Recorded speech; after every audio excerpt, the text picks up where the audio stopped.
தமிழ் திரையுலகத்துல நிறைய பிரபலங்கள் சாதிச்சுட்டு வந்துட்டு இருக்காங்க. அந்த வகையில உடம்புல குறைகள் இருந்துமே அதை தாண்டி சாதிச்சுட்டு வந்த ஒரு சில பிரபலங்களை பத்தி தாங்க நம்ம இன்னைக்கு பார்க்க போறோம். ஃபர்ஸ்ட் பாத்தீங்கன்னா ஆக்டர் சுதா சந்திரன் தாங்க. இவங்கள நம்ம நிறைய மூவிஸ்லயும் நிறைய சீரியல்ஸ்லயும் பார்த்திருப்போம். ஆனா இவங்க ஒரு கிளாசிக்கல் டான்சருங்க.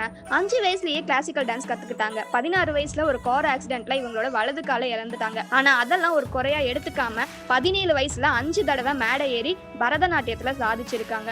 செகண்டா ஆக்ட்ரஸ் அபிநயா தாங்க. இவங்க பாத்தீங்கன்னா நாடோடிகள் படத்து மூலியமா அறிமுகமானாங்க. அதுக்கப்புறம் ஈசன், வீரம், ஏழாம் அறிவு, பூஜை அப்படின்னு நிறைய பிலிம்ல நடிச்சிருக்காங்க.